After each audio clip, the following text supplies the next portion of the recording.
Ok, la hora del tax. Hola Pedro, ¿cómo estás? Hola, hola Eduardo, ¿cómo estás? ¿Tanto tiempo? ¿Cuánto tiempo?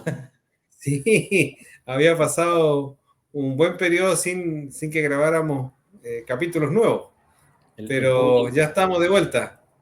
el público nos pedía nuevos episodios, así que Sí, por ahí me habían consultado, pero somos como la hierba mala, nunca muere. somos un mal necesario. Sí, ¿no? Y aparte con un montón de novedades ahora, pues ya tenemos ley, tanto que íbamos anunciándole a nuestro público cómo iba el avance del proyecto ley en Sí, este tiempo que estuvimos con los micrófonos silenciados, por decirlo de alguna forma, salió la famosa ley. Pues, la entonces ley, ya tenemos ley que, bueno, primero vamos a conversar un poquito porque nos obliga a hablar esta famosa ley del 21713, publicada hace unos días en el Diario Oficial y que ya tiene modificaciones.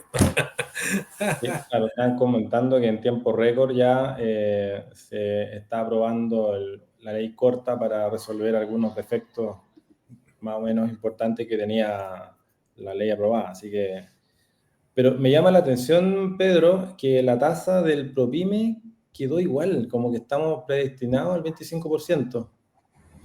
Sí, es decir, yo no sé, yo esperaba que, bueno, se iba a discutir que en otro proyecto de ley esa modificación, pero yo, dado la fecha que estamos, la proximidad de fin de año, yo creo que no se va a modificar, a menos que salga alguna indicación en el proyecto de ley de presupuesto, ya que ahí todavía hay alguna esperanza, pero así como vamos, la tasa el próximo año es un 25%. Menos con un IMASEC del 0%, va a haber quizás voluntad de poder aprobar alguna modificación tributaria, a no ser que sea exclusivamente para bajar la tasa, justificada justamente en el IMASEC. Yo creo que puede haber un margen para que se apruebe, pero sería lamentable. Desvirtuaría mucho más el régimen ProPyme original, ¿cierto? Que no era solamente ya no es un régimen simplificado, sino que además tiene una tasa parecida al régimen general. Va a tener la tasa, el crédito en un 100%, quizás por ahí puede ser más conveniente, ¿no? Pero, pero no es la idea original. Sí, mira, en realidad, harto hemos discutido nosotros, bueno, dentro del gremio de los contadores, respecto a que en realidad que tú pagues un 25% de impuesto de primera categoría es medio mentiroso, porque las pymes, después el dueño hace el retiro y recupera el crédito en su declaración de renta. Entonces, por un lado pagas el impuesto a la renta y por otro lado lo estás recuperando. Entonces, al final es solamente caja. Y el gran problema que tenemos las pymes en la caja. Entonces, por ahí hay una pequeña complicación con la tasa tan alta. Ahora, claro, si queremos incentivar a las pymes, este gobierno partió con el eslogan de que somos el gobierno de las pymes. Yo no sé si será un incentivo mantener la tasa en 25%, dado otros hechos, como por ejemplo la ley de las 40 horas, que hoy día ya está en 44, que ha complicado bastante también la aplicación. La ley Karin, que no olvidemos que en realidad quizás las grandes empresas se pueden asesorar bien, pero las empresas pequeñas en realidad igual quedamos a merced de los asesores que nos puedan ayudar en su aplicación, que también implica hartas obligaciones para las empresas. Sí. Entonces, cada día hay más, ¿cómo se llama? Temas asociados a las pymes, pero no se ve un incentivo a las pymes. Entonces, está No. complejo. Yo, mira, yo era partidario, me preguntaron hace tiempo atrás en la comisión tributaria aquí en Punta Arenas. Yo dije, mira, yo soy partidario que quizá una tasa del 15% de impuesto a la renta puede ser un buen bien beneficiario para las pymes, dado que la tasa del 10%, bueno, fue principalmente por el tema de la Claro. pandemia, que claro que había que incentivar de alguna forma, pero una tasa del 15% que diferencie de la tasa del 27% que tienen las grandes empresas, por así decirlo, porque también hay pymes que quedaron cautivadas por el 27%, como son estas empresas las que tienen arriendo o las que reciben participación en otras sociedades. Entonces, esas empresas que si bien son pymes, quedaron atrapadas en ese régimen general que tiene una serie de obligaciones. Oye, a propósito de eso, ¿ah? Una pregunta, yo creo que es bueno ir metiendo de repente casos específicos. esta limitación de los ingresos que no supere el 30-35%, creo, de cierto 35. 35 de rentas pasivas, siempre la ley está hablando de rentas percibidas, ¿eh? Por lo tanto, podría haber una sociedad ProPyme que participe en otras y mientras no perciba dividendos superior a ese porcentaje, puede mantenerse en el régimen ProPyme. Exacto, sí, po, sí, ¿no? Por ejemplo, nosotros hemos tenido empresas que han quedado en el límite y que nos ha llegado ahora el aviso de impuesto interno de que cambiaron de régimen. Así que estamos pidiendo la petición administrativa para que la revisen, porque en realidad los antecedentes que tiene el servicio hacen presumir de que esa empresa pasó el límite y nosotros entendemos que no. Así que ahí estamos en la lucha, pero como bien Ah, dices tú, son ingresos percibidos en las pymes. o sea, tú dices que has visto problemas en el sistema, que es un sistema que tiene mucho por mejorarse, el sistema de impuesto interno, que está asumiendo que por el hecho de participar en las sociedades se le está distribuyendo casi periódicamente la renta. No, es decir, mira, el servicio nos llegó un mail que dice, de acuerdo con los antecedentes que tiene el servicio, que no sabemos quiénes son, porque en realidad siempre dice eso, esa es como la frase cliché. Los antecedentes que tiene el servicio, ya, ¿y tú dónde lo puedes ver? Yo creo que si te adjunta una carta a ese tenor, tendría que decirte cuáles son los antecedentes que tiene el servicio, para que uno lo pudiera contrastar. Pero dice, de acuerdo a los antecedentes que tiene el servicio, su empresa tiene que cambiar de régimen al régimen general. ¿Ya? O al régimen semi-integrado. Oye, Pero nosotros, en los análisis que hicimos, entendemos que no es así. Entonces ahora tenemos que empezar a hacer una petición administrativa para explicarle al servicio que en realidad está equivocado y que tenemos que volver al régimen ProPyme. ¿Ya? yo creo que hay mucho para hacer ahí en el sentido de fundamentar mejor este tipo de comunicaciones, porque se supone que le está informando que no cumple con ciertos requisitos para mantenerse en el ProPyme y esos requisitos debiesen expresarse y por lo tanto el decir de acuerdo a nuestros antecedentes llevar un poco al problema que se ha dado en ciertas liquidaciones que dice, bueno, analizando los antecedentes se concluye que hay una diferencia de impuestos. Eso no es un fundamento, es una falta de fundamento. Y la fundamentación es parte de los derechos de los contribuyentes y se exige para ciertas notificaciones como sería esta, y si no se está cumpliendo, deja en indefensión, porque ahí tiene que buscarse un asesor para poder, digamos, ir a revisar a ver, cuál sería, ¿cierto?, la causal que en la posición del servicio estaría incumpliéndose, y puede que ni Sí, siquiera sea esa. sí, ahí las comunicaciones que nosotros hemos recibido te indican que es por ventas o por haber percibido intereses o rentas pasivas, como bien dices tú, superiores al límite establecido. Pero no te dan los valores, los guarismos, no te lo indican. Entonces, uno tiene que entrar a ver por qué, ¿ya? Ahora Sí. tengo una empresa que en realidad no supera las 85.000 OF, porque en realidad el régimen tope son 75.000, pero tú hay un ejercicio que puede superar los 85.000 y nosotros al sumar y restar nos da los 85.000. Entonces, wow, ¿cómo hicieron su suma y su resta? Eso es lo que tenemos que entrar a pelear. Claro, perfecto. Oye, mira, ojalá, si es que no bajan la tasa del ProPyme, al menos que se incorpore el monotributo, ¿cierto? Sería Lo que una habíamos gran conversado. ayuda que de alguna manera podría garantizar una recaudación, que eso que lo entienda bien el fisco cuando vea nuestro video, yo creo que puede garantizar una recaudación, la gente va a ver un incentivo en la formalización en el sentido tributario, si es que este impuesto es interesante. Además, simplifica mucho las operaciones y pueda convertirse en el futuro régimen ProPyme.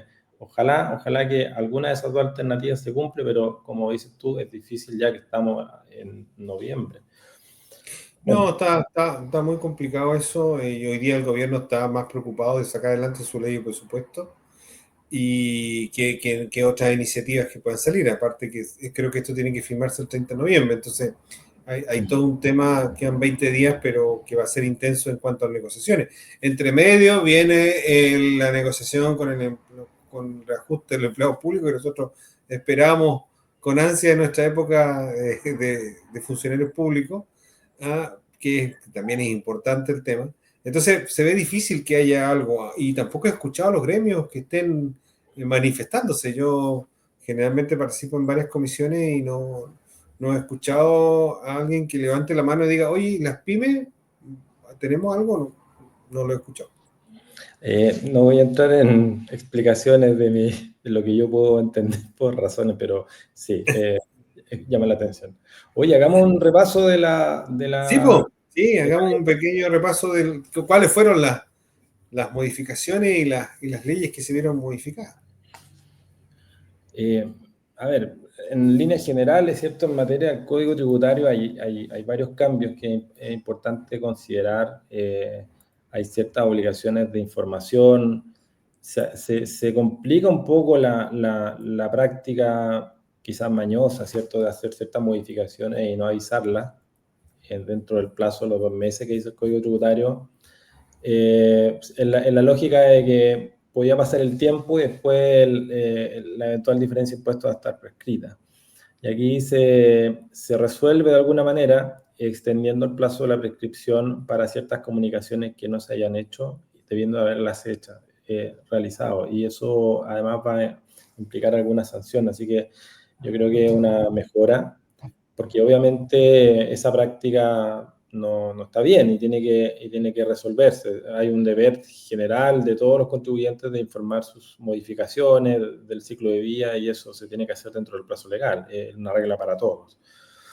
Desde el punto de vista de la norma general antielusión, afortunadamente se mantuvo, ¿cierto?, la facultad de calificarla en el juez tributario, pero se compensa de alguna manera con mejoras tanto en la norma general, en la definición de elusión, como también en los procedimientos y este comité ejecutivo que va a ser el que va a recomendar la aplicación de la norma general. Eso de alguna manera va a generar contrapesos para el fin de que la iniciativa sobre un requerimiento de elusión sea un poquito más objetiva, más fundada. Y ahí el desafío nomás es cuáles van a ser esos miembros del comité ejecutivo. Eso a grandes rasgos en materia de elusión. Hay una cierta mejora en relación a la convivencia entre norma general antielusión y la norma especial. En algunos casos uno va a poder, o el servicio va a poder, invocar la norma general cuando se eluda una norma especial.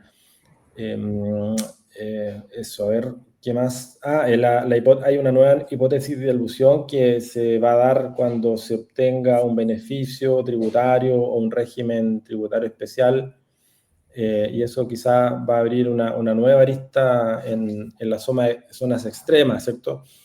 Y eso es importante tenerlo siempre a la vista.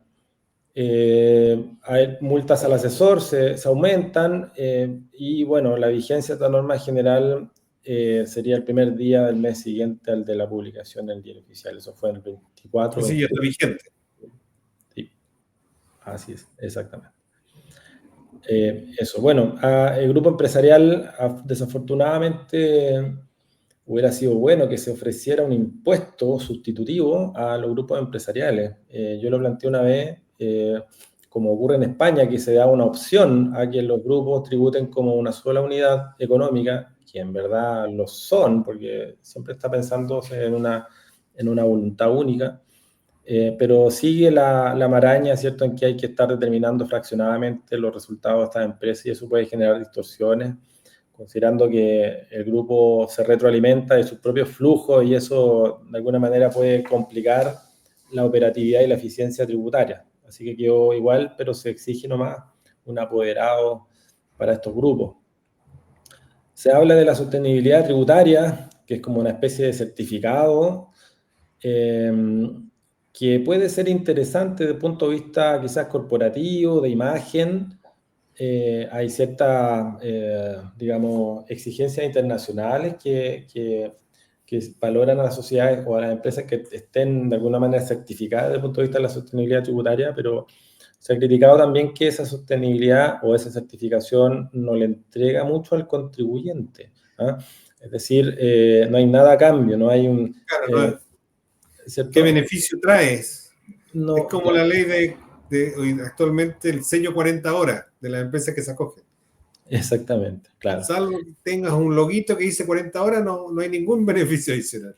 Exactamente. Ahora, esta es una etapa inicial de un concepto que viene desarrollándose hace no mucho tiempo y probablemente están piloteando quizás este concepto en los contribuyentes y quizás en una futura legislación se incorporen algunas garantías o algunos beneficios especiales. Yo creo que tendría sentido que sea así. Sí, yo creo que debe haber algún incentivo, en cierta forma, a estas instituciones que, que se inscriban, por decirlo de alguna forma, para ser revisadas, porque de acuerdo a lo que yo leí, van a haber empresas certificadoras de esta sostenibilidad tributaria. Entonces, habrá que postular, habrá que ver cuáles son los requisitos para que empecemos a certificar las empresas. Claro, va a haber un negocio nuevo de la Claro. certificación, pero claro, los empresarios saben, digamos, la utilidad de ciertas inversiones. Si ven que esta sostenibilidad no da algunos, no reditúa en la relación fisco-contribuyente, quizás ese mercado potencial no se va a desarrollar. Es una pena que haya nacido un poquito coja. Sí, va por ese lado. Bien, derechos del contribuyente, hay algunos cambios, se vuelve a reformular el derecho a no ser fiscalizado por los mismos hechos, eso con la actual normativa 8 bis no quedaba muy claro porque se supone que no se podía volver cuando había una citación, una resolución, una liquidación, un giro o una certificación de que no existían gestiones pendientes. Entonces quedaba la duda, bueno, ¿qué pasaba con estos procedimientos informales, el 33, del 60? Que no son propiamente fiscalizaciones, pero que quizás pueden terminar en una certificación y por lo tanto de ahí se sanforiza y no se puede volver a revisar. Pero entonces se reformula un poco, no lo he estudiado a fondo, pero me parece que no sé si vaya a mejorar. Soy un poquito escéptico de esta reformulación. Sí, ahí el servicio siempre ha sido reacio a esas ¿cómo se llama? Ese derecho de volver a revisar derechos ya fiscalizados. Ahora, uno que es contribuyente sabe que si te vuelven a revisar lo mismo es completamente inconducente, si el fiscalizador ya hizo la revisión. Así que ahí hay que mejorar un poquito ese tema. Claro. Bien. A ver, deberes de información, interés penal se corrigió. Había cuenta de varios fallos del Tribunal Constitucional que determinaron que era una sanción desproporcionada. Se redujo o se reemplazó el interés penal del 1,5 mensual por una tasa de interés corriente para operaciones de acuerdo a la CMF. Y eso Sí, mejora un poco la posición. Se entendía que la lógica de este 1,5 era más o menos el interés moratorio de la época en que se creó la norma. años 70 y algo. Sí, era harto más cara, pero claro, así que eso es bueno. Sí. El levantamiento del secreto bancario, bueno, ha generado harta discusión. Lo que suele publicar la prensa es de estas kermés, ¿cierto? De los tesoreros de curso que van a ser fiscalizados claro, se entiende A los para... contadores que recibimos las plata de los clientes para pagar sus IVA o Privired.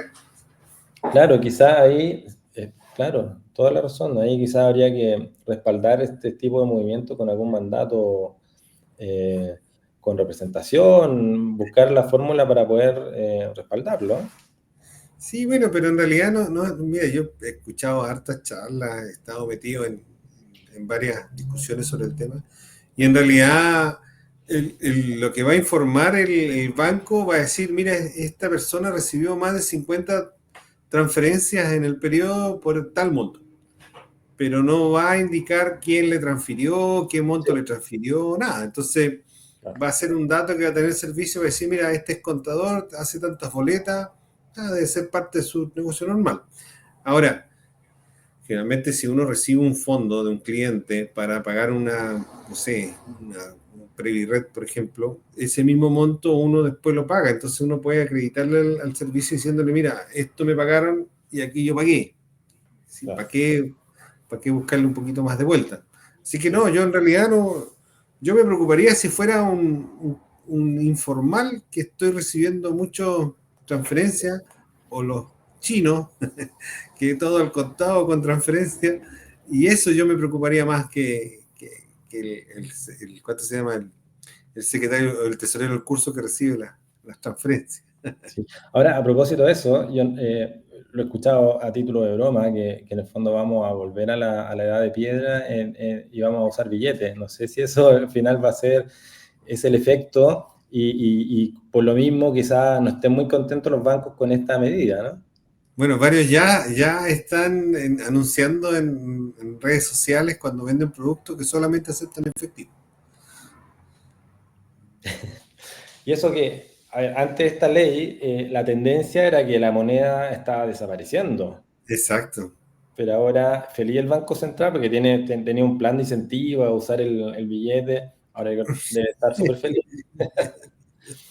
Oye, Sí, pero por ejemplo, ah, eso de que ahora no, que terminaron las pymes y todo, pero hagamos cuenta que toda esa gente está trabajando en forma ilegal y no se ha formalizado. Ahora, formalizarse en este país es súper complejo, por eso hay que tratar de mejorar esa parte, es decir, mejorar la forma que las pymes se pueden formalizar, ya sea a través de un monotributo, como tú bien has planteado en varias ocasiones, o a través de una tasación de impuesto interno que incluya un periodo X que puedan vender pagando algún derecho o algo, o simplificando los trámites, porque en realidad si tú te quieres establecer en arrendar un local, ya y establecerte, tienes que tener permiso hasta del Papa para formar tu negocio. Entonces eso igual es complejo. Si se habla de las grandes empresas que tienen problemas con los permisos que tienen que solicitar, las pymes están en las mismas condiciones y sin los recursos que tienen las grandes empresas. hablemos un poquito de eso. Tú dices complejidad, porque claro, para constituir la sociedad es re simple, basta mi clave única. Eh, la cuenta corriente es relativamente rápida, ¿cierto? Pero tú dices la complejidad está, yo diría, claro, en el trámite de la patente municipal Patente y el municipal, permiso, gobierno. se llama, de salud, ya tenéis que ver si tenéis que tener permiso de salud. Hay ciertos locales, por ejemplo, te puedo dar el ejemplo personal de una, cuando hacemos la tienda mascota, necesitan una certificación Sí. de CONAF, entonces, del SAC, perdón. Entonces, hay trámites que hay que hacer y que en realidad te van entrampando y te van dilatando, y uno por más que quiera ser formal, después termina en la informalidad, porque en realidad ves que hay alguien vendiendo el mismo producto tuyo sin estar formalizado con todos los costos que implica pagar un arriendo, boleta, el IVA, el contador, y así una serie, el empleado, las imposiciones, todo eso que te implica ser formal versus el mismo producto que tú lo ves al lado con un 30 o 20% más barato. Claro. Oye, pero tampoco lo tributario se queda atrás, ¿ah? Tenemos la experiencia personal de una sociedad de profesionales que quiso habilitarse en primera categoría y ya lleva un mes casi, un poquito menos, y eso es inaceptable. O sea, Sí, sí. no puede Y es facturar. un trámite que debería ser 2 días, si es que. Sí. O sea, lo digo de nuevo, una sociedad de profesionales que es súper sencilla de constituir en el portal de empresas en un día, que nace en la segunda por defecto, pero quiere acogerse al régimen de primera categoría, tiene que hacer un trámite de inscripción y ese trámite de inscripción lo tiene que visar impuestos internos y se demora 3, 4 semanas. Y eso no Sí, puede todavía no ser, sabemos cuánto se va a demorar porque ya lleva 3 semanas. ya lleva 3 semanas y eso es inaceptable. ¿Ah? Ojalá que eso cambie, claro. También es una cuestión política, el Estado tiene que darse cuenta que en el fondo no es, si quieren mayor recaudación tienen que facilitar al empresario, al contribuyente, y eso sería como el ideal, más que estar presionándolo a pagar más impuestos. Sí, mira, yo creo que la persona en la medida que tenga facilidad para hacer los trámites, facilidad para iniciar actividades, facilidad para trabajar, eso es, la persona lo va a hacer. Sí, eso es inevitable. Yo participé muchos años en impuesto interno y el 98% de la gente cumple normalmente. Si Sí, hay un porcentaje adicional que si tú lo obligas, va a cumplir. Pero siempre, en todos lados, va a haber gente que no va a cumplir. Y el esfuerzo fiscalizador debería estar sobre esas personas que no cumplen, que evaden, que hacen maniobras, que simulan cosas, eso ahí debería estar el esfuerzo fiscalizador y el resto preocuparnos de que cumpla y que cumpla bien. Tú sacaste un artículo respecto del famoso aviso que puso Impuesto Interno que la Corte Suprema le está avalando al actuar del servicio. Yo comparto plenamente tu opinión respecto de que el servicio tiene herramientas distintas que bloquear la clave tributaria porque con eso me bloquea hoy día todo, porque en realidad no puedo decir declaraciones de renta, no puedo hacer modificaciones, pero ¿cuál era el objetivo de bloquear? Es decir, que no hagas nada y que hagas todo negro. Yo creo que no.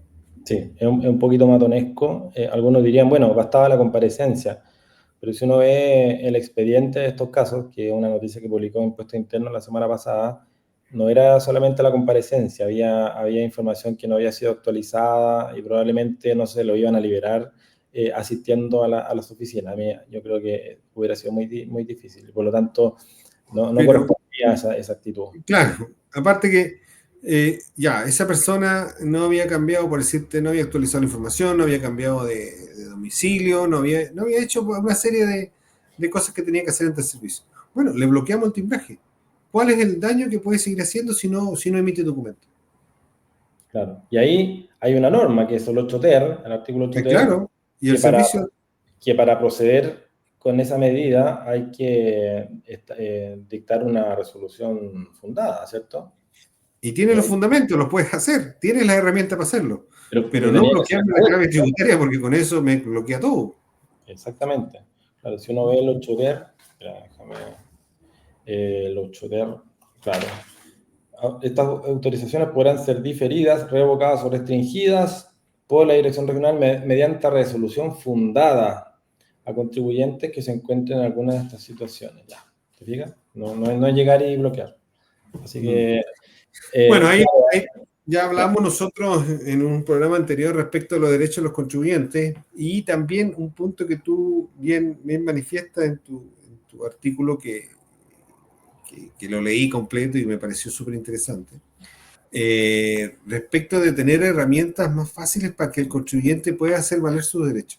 Hoy día los recursos que existen, salvo el recurso de protección o este recurso de ¿cuánto se llama? Económico, que se llama el el recurso de amparo económico. amparo económico, son como las herramientas más rápidas que tiene el contribuyente, pero ¿para qué vamos a llegar a la justicia si en realidad podríamos hacer o presentar otro recurso, pero los recursos ante el mismo servicio o ante el TTA son muy lentos, muy complejos? Sí, faltó ahí ponerse un poco en los zapatos, considerando que, claro, no es la tónica, pero a ver, hay un mercado de asesores jurídicos tributarios que se dedican a resolver entrabamientos y malas prácticas del servicio, que obviamente no son la mayoría, pero sí es lo suficientemente relevante como para generar un mercado que se dedica a estas cosas. Y si hay un mercado, porque hay un fenómeno de complicaciones, de mañas, de criterios dispares en las direcciones que complican el funcionamiento de los contribuyentes. Haciendo un descargo, hoy día en la mañana asistí a una oficina del servicio por una división que ocurrió el año pasado y que todavía no le dan root a la sociedad nueva, porque faltaba actualizar la información de los socios. Uno diría ya, perfecto, te actualizo la información, pero dame el root porque esta persona nueva, esta sociedad nueva recibió activos, recibió contratos, recibió gente y necesita facturar, necesita que le facturen para sus gastos y está teniendo un inconveniente. Entonces, ¿por qué no sentarse y entender un poco el negocio y decir, ya, falta esto, tráeme esto, actualicémonos? Pero cuando uno hace la actualización, que se hace por sistema informático, la respuesta es un rechazo con 2 líneas, pero que no se hace cargo un poco de la complejidad. Lo ideal sería que previo a rechazar se le pide información al contribuyente, oye, tenemos esta observación, pero no llegar y rechazar, porque así uno tiene que presentar una nueva solicitud y que probablemente, como pasaba en mi Se caso, va a demorar. fueron 3 rechazos, se vuelve a rechazar por otro argumento y así uno puede pasar en un loop años. Sí, oye, y respecto de, por ejemplo, si hay un recurso de protección por una vulneración de algún derecho contribuyente y la Corte lo acepta, ¿hay alguna sanción para el servicio en cuanto a algún, no sé, por alguna anotación para el director que firmó esa cosa o para el funcionario que incurrió en esa No, ilegalidad, por decirlo de alguna forma? no, no. Simplemente el tribunal ordena restablecer el imperio del derecho, que es lo que dice la ley. Porque si no caemos, si es Ya, así, caemos en lo mismo que en la ISAPRE, pues, cuando se presentaban los famosos recursos de protección y la ISAPRE seguía aumentando los planes sin unilateralmente. Si tú no mm, presentabas el recurso de protección, quedaba a firme el aumento del plan. Pero si claro. presentabas el recurso de protección, cuanto mucho la sanción era, bueno, volvamos antes. Pero ¿cuántos reclamaban? No, Entonces al no es, final la ISAPRE lo hacía porque no tenía sanción. sí, mira, y falta quizá un ejercicio posterior del servicio analizar cuáles fueron, no sé si existirá, pero quizás falta un análisis estadístico, por último reflexivo, de decir, mira, parece que hubo una tendencia a este tipo de comportamiento, ¿cierto? Porque los resguardos se acentuaron en este tipo de prácticas y asimismo las sentencias que salieron por vulneración de derechos también estaban evidenciando una determinada práctica, pero eso no existe, ¿no? Ahora, sí, hay una infracción a ciertos funcionarios que entraban en la fiscalización, está como en el artículo 96, 95 del Código Tributario. No. Yo nunca lo he visto, pero no sé si sea letra muerta o no. O sea, pero tampoco la idea es llegar a eso, pero No, no, algo. pero es que si tú estás sabiendo que estás haciendo algo que no corresponde, porque ya se ha fallado anteriormente que no corresponde, es decir, ya se pasaría si lo vuelves a hacer, pues es como por ese lado en mi comentario. Sí, sí, sí, totalmente de acuerdo. Mm. Bien, pero eso, Bueno, a ver, ahí fue- tenemos, hablamos ya de un programa de respecto a los derechos de los contribuyentes y que igual lo pueden revisar ya sí, nuestros auditores. sí, bueno, aumentaron los delitos. Ya, en impuesto a la renta, no sé si tú estás más como a caballo, pero bueno, hubo unos cambios en materia de precio de transferencia, las rentas Sí, pasivas, la los venta ciertos indirecta, mente indirecta en el artículo que 10. abajo el porcentaje eran 10, ahora bajó un 5. Ya, Eh, ¿Qué más hay respecto? Bueno, la renta pasiva, los regímenes de fiscal preferencial, ya hay un cambio ahí en la determinación de que se entiende por ese régimen preferencial, ya ya, se claro. le ponen dos condiciones principalmente, dos condiciones nuevas. ¿Mm? Ya, Pero en cuanto a lo que es código impuesto a la renta, casi no hay cambios. En realidad, más que nada, son normas para definir algo o para mejorar, como por ejemplo el precio de transferencia, este tema de los regímenes preferenciales o las rentas pasivas. Pero así como modificaciones sí. propiamente tal, no hay. El otro día en una charla que tuve que participé de oyente, un contador le decía a su colega abogado, digamos, su compañero abogado que estaba haciendo la charla, ustedes están en su salsa porque los años anteriores nos tocó a nosotros, le decía. Claro. Porque no hay modificaciones de régimen, ni de registro, ni nada. Es decir, lo- O sea, uno podría decir que no hay recaudación por el lado de la renta. mira, no, salvo ajustes mínimos, no hay un... No, si este más que nada es por el lado del cumplimiento tributario, es decir, apedarte como contribuyente, cerrarte algunas brechas y a partir de eso mejorar. Sí, claro, ahora que me acuerdo, como no prosperó el alza de impuestos, al final la única alternativa de asegurar una recaudación era fortaleciendo la elusión. Y ahí hubo una discusión, ¿te acuerdas con el informe de Llorat? Y al final, pero claro, efectivamente el Código Tributario va a ser como el que va a liderar la misión de hacer llegar algo al fisco. Sí. Mm. Hay mucho que uno podría haber hecho en la ley de la renta, incluso para colaborar en la recaudación, pero también hay muchas cosas defectuosas que podrían haberse solucionado. Eh, Sí, bueno, más que nada esto fue como como bien indicaste tú, como fue rechazada la primera reforma tributaria, donde ahí sí había un cambio significativo en la tributación. Ya se creaba un sistema dual de tributación, especialmente para las, no tocaba a las pymes, pero sí tocaba a la de régimen semi-integrado, donde se desintegraba el sistema y te aplicaba un impuesto único a la empresa, digamos, un impuesto de una tasa de un 25%, donde se agregaba un 2% ¿cuánto se llama? Por innovación y tecnología, algo así era.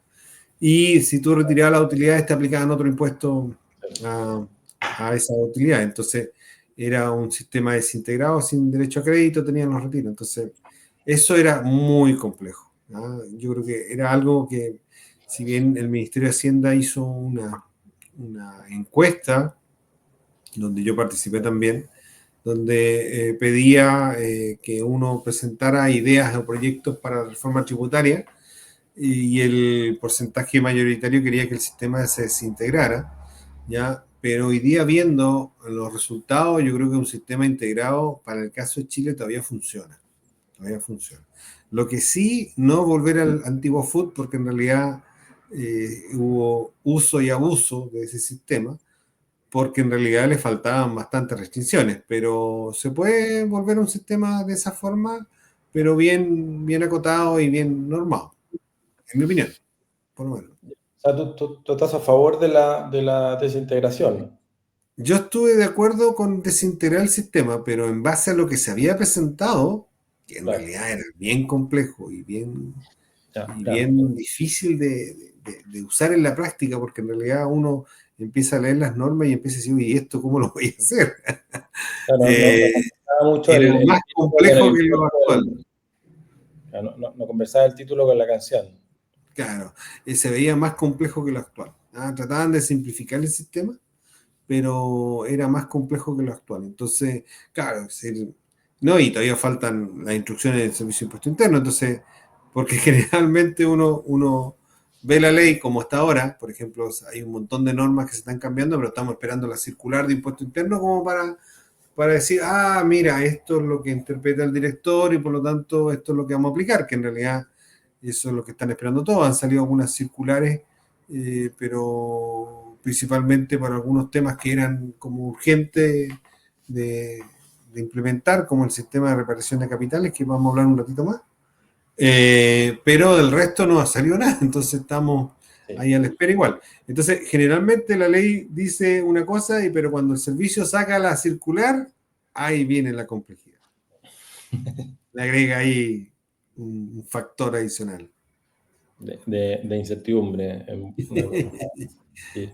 Oye, en el IVA mató el negocio, ¿cierto? De las importaciones fraccionadas y ahora todo va a quedar grabado, toda importación va a quedar grabada con IVA, ¿cierto? Era el de Sí, minimis. creo que hay Ahora, un valor mínimo, pero muy pequeño, pero casi todas van a quedar grabadas con IVA ahora, que en realidad, salvo que la aplicación en el exterior esté registrada, ¿cierto? Como en claro, ahí algún, ya te retiran el impuesto. sí. Ahora la pregunta, porque el IVA es un impuesto muy económico, ¿tú crees que vaya a encarecer el precio de los productos que se importen? Es que mira, si tú, es que pasa que esto está para combatir a la informalidad, pues, es decir, mucha gente te vendía un producto, te decía, mira, este es el producto, lo mandaba a importar, lo traía y te lo vendía. Entonces, y como dices tú, es lo fraccionado, es decir, compraba uno, lo importaba, después le compraba otro, lo importaba, y así lo importaba. Es decir, ese negocio yo creo que va a terminar, porque en realidad ya ahí cerraban el IVA, los productos en el extranjero sabemos todos que están más barato que acá puesto en Chile.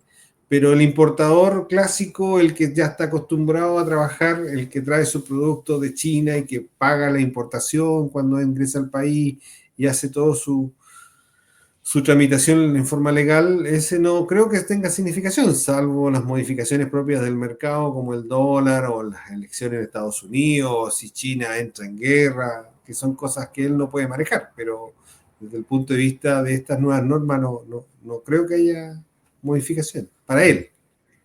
Ya, pero eso va a significar igual un problema laboral de ingresos a muchas familias. Al no ser viable el negocio, ojalá eso no golpee en la cesantía o directamente, porque, a ver, este señor que probablemente compraba exento, no es que no pagara ningún impuesto. Eh, yo creo que estaba formalizado, estaba adscrito a la página de Mercado Libre y por lo tanto tenía un sistema de facturación y probablemente ya no le sea conveniente y eso puede ser un problema. Ojalá que no, ojalá que se haya Mira, yo pensado. tenía un caso de un cliente que él me decía, mira, capaz que esto me convenga, dijo, porque yo compraba muchas cosas afuera, cosas chiquititas, perlitas y cosas así, me llegaba, pero sin nada, y después yo, cuando lo vendía en mi negocio, tenía que pagar todo el IVA, entonces al Ya, final terminaba pagando el IVA igual, pero porque estaba formalizado. Entonces me dice, mira, este mismo negocio lo tiene esta otra persona que lo hace por Instagram y no paga ni uno. claro, claro. Bueno, ojalá ese sea el camino, es decir, que sea interesante y no mate el negocio de estas personas que suelen vender en ese formato. Mm. Yo creo que siempre todo pasa por la formalidad, es decir, si nosotros podemos hacer que estas personas ¿cómo se llama? Se formalicen de la forma más simple posible, yo creo que el fisco ganaría más plata que persiguiéndola o eliminándole este tipo de cosas. Claro, es importante mencionar eso, porque el monotributo iba en línea con eso, es decir, es un impuesto pequeño, pero que, por ejemplo, en otros países, en Argentina sirve, o en Brasil, en Italia, sirve como impuesto a la renta, sirve como IVA, sirve como impuesto municipal y en algunos casos sirve como cotización previsional. Entonces, es una fórmula muy buena que es un monto reducido, como decía al principio, pero que el fisco entiende, mira, en la suma va a llegar mucho más que manteniendo o perpetuando la informalidad. Entonces, ese análisis de conveniencia tiene que hacerse bien y en el fondo es la misma lógica del régimen ProPyme. El contribuyente ProPyme, en principio, paga menos impuestos que el del régimen general, ¿cierto? ¿Por qué se hace esa distinción si venden lo mismo? ¿Ya? Bueno, la distinción es que el fisco renuncia un poco a recaudar lo que corresponde, ¿ya? Pero, digamos, en miras a resolver ciertos problemas como era la informalidad y recaudar, digamos, algo en una mirada un poquito más a largo plazo. Entonces, yo creo que o sea, es un buen momento para poder volver a discutir el monotributo. Sí, oye, pero igual el servicio tiene facultades de tasación, ¿eh? Pero son muy poco aplicadas. El otro día fui al servicio a hacer unas consultas y claro, estaban trabajando en desempolvar esas normas antiguas que tenía el servicio. Entonces creo que algo viene, ¿ya? Algo viene respecto ¿Vale? de eso. Que son normas de tasación, pequeños contribuyentes que no pueden determinar, pueden ir al servicio, pedir una tasación y ellos pueden vender previo pago ¿cómo se llama? De ese giro por tasación, pueden vender libremente sus productos. Allá. Sí. Bien. También otra norma que se puede explorar más, y bueno, ahí es un poquito más complejo, que es este tema de el cambio sujeto. Ya, sí, porque estas personas que, bueno, aparte de hacer la importación, que ahora van a tener que pagar IVA, entonces, pero también le pueden comprar a grandes vendedores y que ahí hay una especie de cambio sujeto cuando sea un contribuyente, cuando sea una persona que no tenga iniciación de actividades. O teniendo una iniciación de actividades, esté en un régimen ProPyme, por decirte, hay una suerte de cambio sujeto. Eso se maneja mucho, por ejemplo, en el tema de la carne, el tema del IVA, de harina, el tema del IVA anticipado, ya que eso vino a ayudar mucho a reducir la evasión que había en la venta de pan o en la venta de las carnicerías. Claro, porque hay que ver, o sea, yo supongo que para regular en este sentido, en las importaciones, lo que está haciendo el fisco es decir, mira, tengo una cierta certeza de que estas personas que hoy compraban sin IVA ahora van a comprar con IVA. ¿Ya? o en su defecto, que estas plataformas que venden productos se van a inscribir en este registro simplificado. No sabemos si es una proyección más o menos cierta, capaz que no se cumpla, y por lo tanto tengamos que volver a esta sabia norma que está desde el origen en la ley del IVA, que es el cambio sujeto, y termine estableciéndole la carga de retención y declaración a un determinado tipo de contribuyente que tiene un establecimiento fijo, tiene una bodega, hay cómo fiscalizarlo, y termine pasando eso. Pero bueno, está la herramienta. Yo creo que mucho se perdió en el último tiempo por las facilidades que se dio y también por el tema del poco trabajo en terreno que estaba haciendo el servicio, porque en realidad eso fue producto de la pandemia igual, porque no vamos a decir que una cosa por otra, pero el servicio de impuesto interno tiene que estar en la calle, tiene que estar en la calle.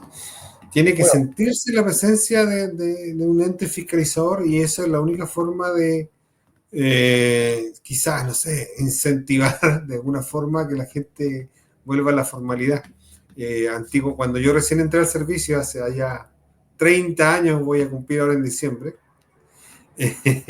hace bastante años, el director regional de la época, allá en Concepción, decía, mira, a mí me encantaría poner un aviso mañana en el diario e indicar que el día domingo voy a ir no me acuerdo cómo se llamaba la feria de Concepción y que vamos a ir los fiscalizadores. Y yo te doy, dijo, por sentado, hace 30 años atrás, que ese día va a ser el día de mayor recaudación de Concepción. Porque la gente va a cumplir. Sí. Bueno, han salido a la calle ahora. Sí, no. Sí, se empezó a notar que han salido a la calle, han empezado a pedir. Pero es lo que corresponde, empezaron de vuelta los controles carreteros, y eran medidas que se ocupaban en la época que yo era fiscalizador y que en realidad hay que hacer, porque si no mira, esto es como el control interno de una empresa. Si yo no tengo controles para verificar que la caja, el cajero esté cumpliendo, el cajero lo más probable es que me sustraiga dinero sin que la empresa se dé cuenta. Pero si él sabe que hay controles internos, que va a tener un jefe que lo va a revisarle su arqueo de caja o su rendición de caja, él no lo va a hacer. Es como el efecto del policía que se para en la esquina con la baliza, ¿cierto? Es disuasivo. Sí. Y algo en otros países es así, en otros países y causa por dos lados. Primero, la sensación de seguridad a las personas que están ahí y por otro, el disuadir al delincuente. Exactamente. Vale, ya. Bueno, y en IVA, claro, además de la importación, esta obligación de establecer como contribuyente de IVA al operador de una plataforma digital de intermediación, asimilándolo a un vendedor habitual o prestador del servicio del bien. Esperemos que eso se cumpla. Yo, claro, quisiera saber cómo ha sido este proceso de régimen simplificado para los prestadores de servicios en el exterior. Yo no sé si esté funcionando. Sería bueno saber. Hay varias plataformas inscritas y si lo están incorporando es porque está funcionando. Yo creo que no van a incorporar una norma que no se esté cumpliendo. Claro, sería lo poco inteligente, digamos, que se hayan dado cuenta que no voló y quieran persistir en eso. Bien. En cuanto al IVA exportador, no hay mayores cambios. Hay una situación en el término de giro, ¿cierto? Que le pide reembolsar, en algunos casos, el IVA que le devolvió el fisco. Pero no es un cambio sustancial a la recuperación del IVA de los exportadores, así que eso es una buena noticia. Sí. Oye, hay un cambio en la norma de reorganización empresarial. No sé si lo has podido analizar. ¿De la tasación? Sí, hay una norma respecto de una norma de control que el servicio podrá liquidar el IVA de la venta de bienes corporales inmuebles, que formen parte de esta empresa que se crea o subsiste con ocasión de una organización empresarial.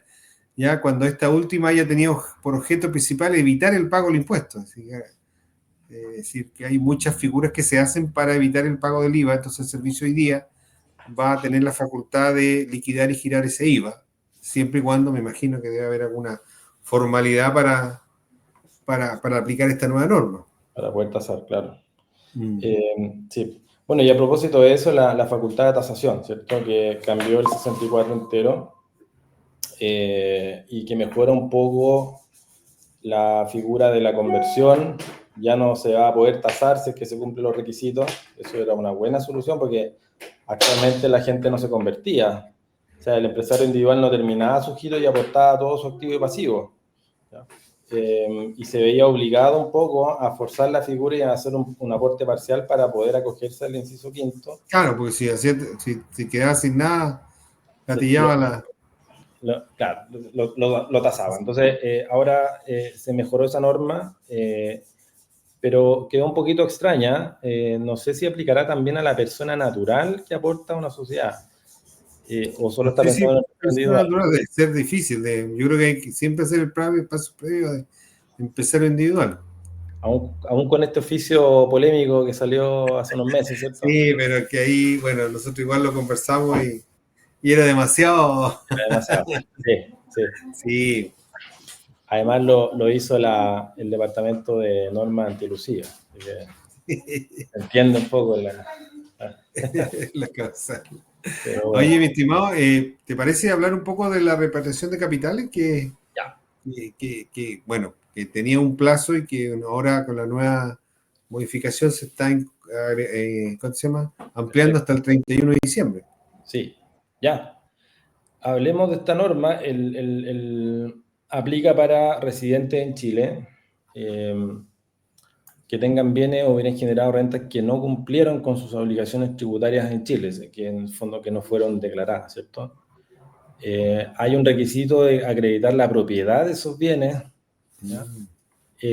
Al 1 de enero del 23, ¿cierto? Y más todas las rentas que se generen al 31 de diciembre de ese año 23. Hay un procedimiento para valorizar los activos, que es un procedimiento un poquito complejo, considerando en inicio el tiempo tan corto que se tenía, que afortunadamente se va a ampliar, pero hay un trabajo de acreditar la propiedad primero y segundo de poder valorizarlo. Además, el servicio tiene la facultad de tasar. No se exige que estos activos o rentas sean repatriados a Chile, o sea, pueden conservarse en el exterior. Claro. El monto constituirá el costo tributario para una futura venta, por ejemplo. ¿Y qué otro tema polémico era?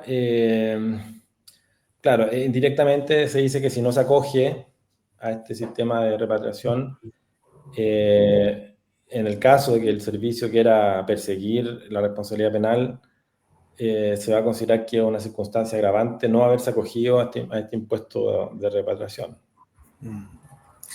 ¿Cómo lo ves tú? Sí, sí, mira, en realidad yo tengo una sola persona que se ha acercado a conversar conmigo respecto a este tema, pero es un ciudadano extranjero, digamos, que ya tiene residencia en Chile. Entonces me preguntaba si él tenía que hacer, que podría acogerse o no a esta norma. Y en realidad, bueno, estuvimos leyendo la instrucción y claro, yo le dije que él podría acogerse a esto, pero en realidad no ha tenido más contacto. Es decir, generalmente cuando sale alguna norma, por ejemplo, como el ISIF, que sí, últimamente hemos tenido hartas consultas, aparte que el servicio hoy día está llamando a los contribuyentes, citándolos a reuniones para hablar del ISIF. Entonces, Mira, ¿cuánto se llama? Por parte del servicio hay una actitud proactiva para que se recaude, tal cual como pasó con el ISFood. Ya, y te están dando las facilidades y todo para que tú te puedas coger. Respecto a la repartición de capitales, no veo mayor movimiento. No sé si acá en Punta Arenas, pero ya en Santiago imagino que sí va a haber gente que tiene, ¿cuánto se llama?, inversión en el extranjero y que nunca ha declarado y que ahora de cierta forma las quieren blanquear. Ahora, una crítica por ahí ha sido el impuesto único y sustitutivo del 12%, que lo consideran un poco alto, pero si nosotros consideramos que el ISIF igual está en un 12% para las empresas del régimen general, viene como a ser una suerte de una tasa plana, de cierta forma, y con eso tú quedas ya regularizado. Claro, no es como el Super 8. No, ese sí que era bueno. Ese sí que era bueno. Yo creo que ahí fallaron quizás en la tasa. Eh, Habría que ver cuánto se van a coger, pero a ver, el temor está que incluso acogiéndose a este impuesto, el fondo pueda ser perseguido, el contribuyente, investigado, porque ocurre que esta repatriación obliga al servicio a informar a diversas entidades, ¿cierto? Este tipo de operaciones, y eso puede levantar sospechas y algunos riesgos que no solamente son tributarios, sino que incluso pueden ser penales, infraccionales, reglamentarios. Sí, bueno, ahí pueden haber otro tipo de ¿cómo se llama? De, de labores que, no, que nosotros no vemos así a simple vista, pero esta norma, bueno, si la están ampliando es porque hay gente que está interesada y que pidió más plazo para poder acogerse, ¿ya? Porque si no, bueno, ya nacía un poco como letra muerta porque si te dan un mes y con toda la exigencia. Yo no sé si la circular ya salió porque estaba en consulta. Sigue en consulta, creo que ayer lo miré y seguía en consulta. Ya. Sí, sí, así que explica harto más la circular, pero básicamente es eso. Y bueno, el ISIF, que sería la otra fórmula de... Y las condonaciones también que se pueden acoger a este régimen, o sea, de cuotas Mm. con un Sí, pie. hay una norma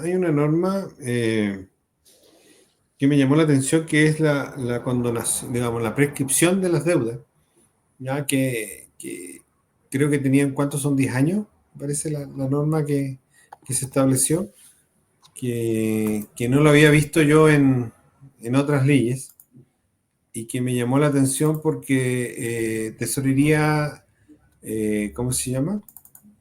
De pleno derecho o va a eliminar esas deudas de la norma. Claro, que tiene que declararla de oficio la De prescripción. oficio, deudas tributarias, aquí está. Sí, Desde los 180 días siguientes a la fecha de publicación, la prescripción de las acciones de cobro del fisco. exacto. Sí.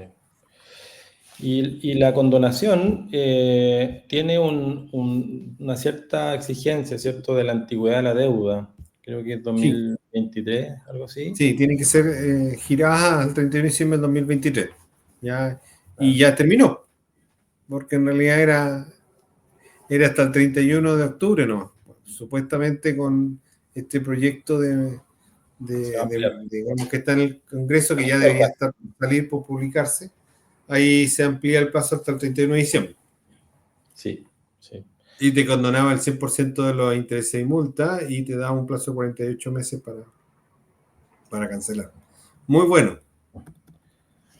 Y bueno, ese sería como los grandes cambios. Sí, yo creo que en la medida que esto vaya avanzando, nosotros podremos ir haciendo capítulos por cada una de las normas o juntar dos o tres y que ya tengamos una circular, podamos ir explicando un poquito más cada una de las modificaciones, porque hoy día uno se va a lo que se discutió en el Parlamento, a lo que uno leyó en ciertos artículos que se publicaban o en lo que salió en la ley, pero en realidad yo creo que lo que le da la discusión es la norma que imparte el servicio a través de la circular, que sí, es más o menos lo que nos va a regir a nosotros, porque en realidad si tú te acoges a lo que el director está indicando en la circular, no te pueden sancionar, digamos, o no te pueden aplicar otro impuesto distinto.